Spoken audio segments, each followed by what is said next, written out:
Hello everyone, it's another Saturday morning, and did you know that in Cape Town today we are the hottest place in the world, let alone the country? So it is apparently going to get up to 46 degrees in some parts of the Western Cape today, and that's going to be the hottest place in the world today. But I'm very lucky to live in the peninsula where there's a slight breeze, and hopefully I can get out to the beach where it's not too full. Anyway, welcome to this Facebook Live. I remember last Facebook Live we spoke about, have you got a most exciting goal for 2022 and what are you going to do? And I also brought that up, actually it was a Zoom cafe that I spoke about that. And I had wonderful input, and the one thing that struck me was someone spoke up and said, I've decided to have no goals this year.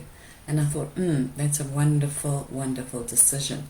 And I've been thinking about it for a whole few weeks since that Zoom cafe. And I love it. So what I did was I Googled it and I came up with some Zen Buddhism ideas. And I wrote my blog post also on this topic about having no goals. And I'm going to explain to you what it means, because there are people who get all uptight and say, oh, but if I don't have a goal, I can't make money. And oh, if I don't have a goal, I'll just lie on the couch all day and I'll vegetate.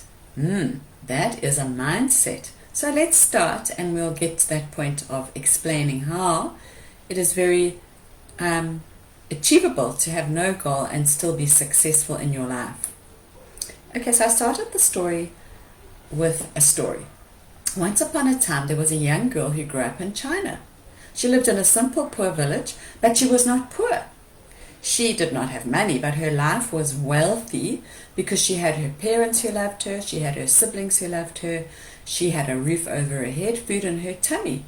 And if you look at Maslow's hierarchy of needs, you'll see that the bottom section, before it's a pyramid, the foundation of the needs is what people need the most. And as you climb up the ladder and you get money and power, those things are not important. But we need food, water, a roof over our heads, and love. And she had all of this. Let's call her Lucy. Lucy woke up every day and did the same thing. She got dressed, she ate her breakfast, a simple meal of rice or whatever they ate. She went into the warehouse, she packed rice, she cleaned rice, she helped her mom do everything with rice, and then they would sell it in the shop to all the local villagers every day. And you know, many of the Chinese work a 12-hour day. She did this every day. One day she was a teenager. Just like that, out of the blue she was a teenager, still helping her mom in the shop, still packing rice and selling rice. And do you know that she lived to be 119, and she never ever got chronically ill or had any addictions or any problems that many Westerners deal with today. So she would live in the present. She would wake up and know that today I'm going to pack rice. Tomorrow I'm going to pack rice. So she had no regrets and she had no aspirations, although they were small aspirations. Tomorrow I'm going to pack a bit more rice, or tomorrow I'm not going to worry about that man who comes in every day and hassles me. And she lived to 119. She didn't wake up and make goals. And in the Western world today, modern society is very goal-oriented. If you work for a huge corporate organization, you'll find that goals are set into the calendar. There's workshops, there's strategy meetings, there's things we need to achieve every week, every month, every term, and every quarter. And those things need to be achieved. And if they're not achieved, we get called into the office and asked, why are you not achieving your goals? Or the company will not do well on the stock exchange. And there's all these parameters and things that are measured according to goals.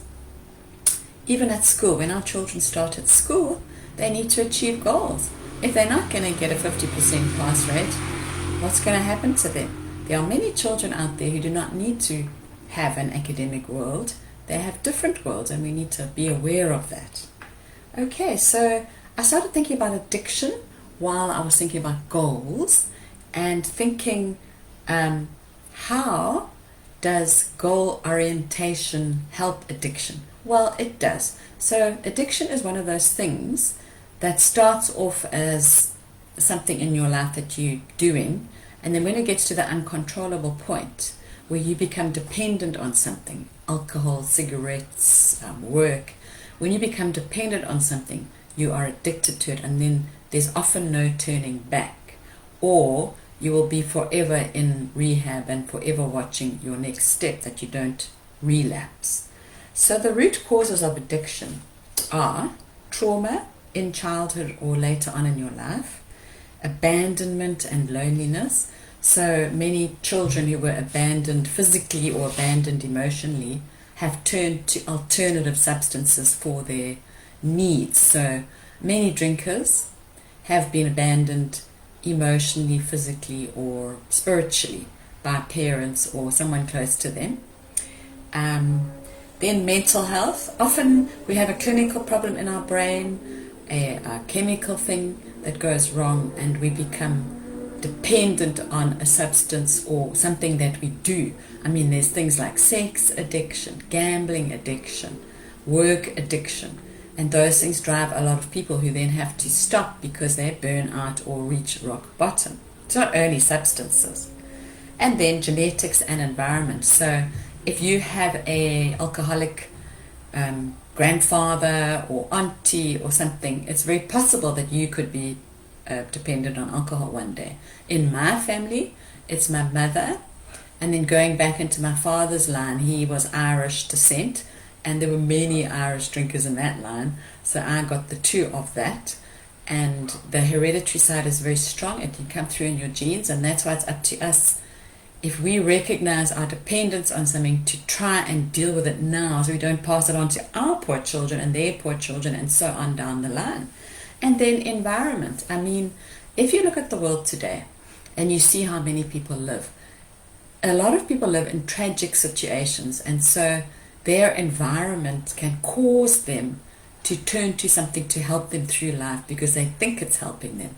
So you might find someone loses everything in their life and becomes homeless, and then they meet all the other homeless people and they're all taking drugs, and then they all become a family of druggies.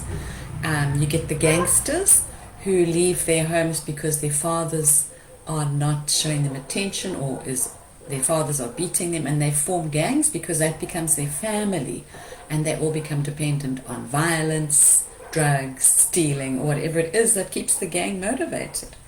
These are the things that cause addiction. So let's talk about having no goal. I found this lovely Zen article, and it has a quote in it. A good traveler has no fixed plans and is not intent on arriving. It is a hard thing to imagine because we live in the Western civilized, modern, motivated world, but let's just see how we can do it together. First of all, don't worry about having no goal. You can do it slowly. So the system in the modern world today is an economic capitalistic system. It is destroying the planet because everything is based on money. Everyone needs to make money. Everyone needs to be successful. Wealth is seen as a good thing. And these are all the things that I'm now turning away from in my life, and I can't actually stomach it all. I'm actually feeling revolted by the world we live in. I look outside, I see the ocean full of plastic and all the remnants of our economic capitalistic world that we need to move away from.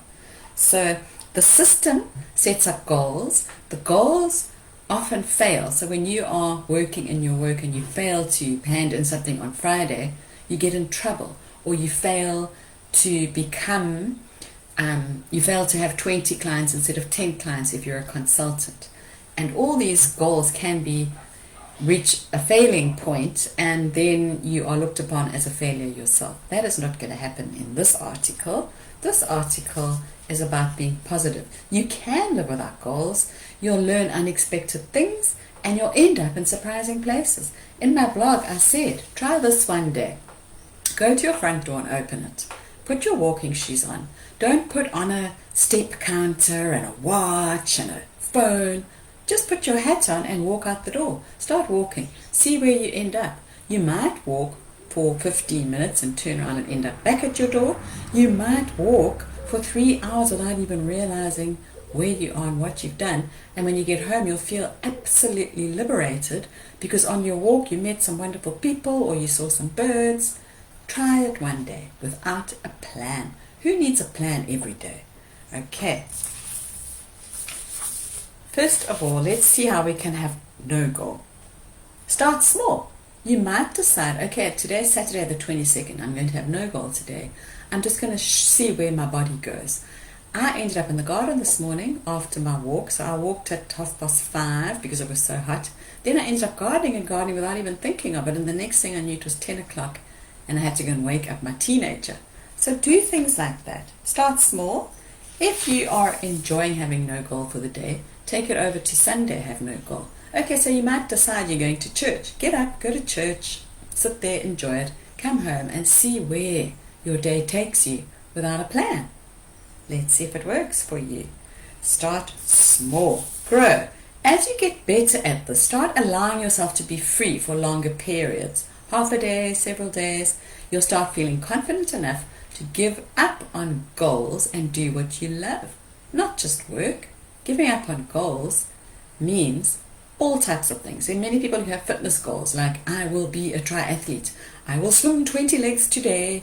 I'm going to go to the gym every morning and I'm going to get so strong I'll be able to power lift. Things like that. Do you have to have that? No.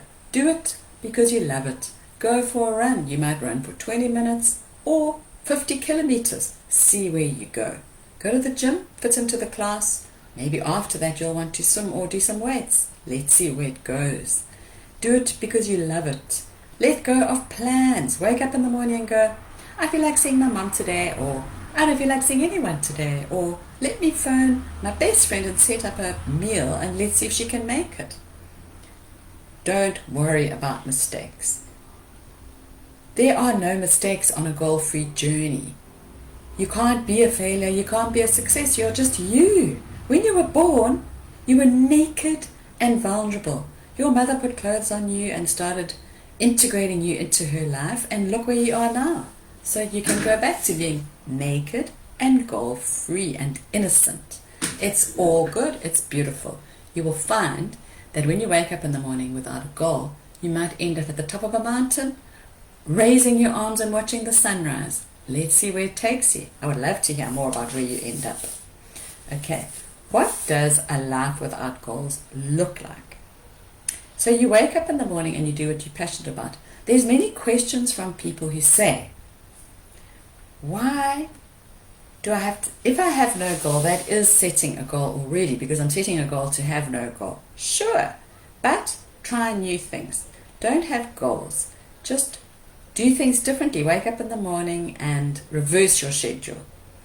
How do you make a living? Well, often the things we're doing for a living are the things we love. For example, blogging, going on Facebook Live. You might be in the gardening industry. You might be a doctor. Whatever you're doing, you probably chose because you had a passion for it. If you didn't, and you're not happy in what you're doing, maybe just start thinking about what you can do on the side that's your passion. So if you like woodwork, or if you like gardening, or if you like creating a mosaic, do it when you get home from work. And that will also help you with reliance on a glass of wine or reliance on a cigarette. You come home from work, the work that you're not enjoying, and you do something for yourself that you are enjoying. And you might find you end up going to bed at midnight and you wake up euphoric because you need to come home from work and finish that thing. So find something that you can do that you're passionate about, and who knows where it will take you. You might end up turning that into your daily work that brings in an income, and then you can say goodbye to that boss and that work you don't love. Try it, be brave, be courageous. Having no goals is being courageous and brave, because we are all trapped in this modern, civilized, economic, capitalistic world that is creating plastic waste, pollution, and terrible things are happening to our planet. Let's look inward and see what we can do to change the way we live and to change our heart space to be more loving and kind by doing what we love more and not being driven by goals.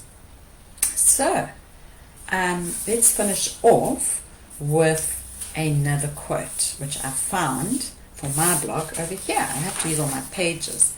Carl Phillips is a wonderful guy to follow if you want to find something Zen-like to read every day, called Frictionless Living. I posted one on Facebook today.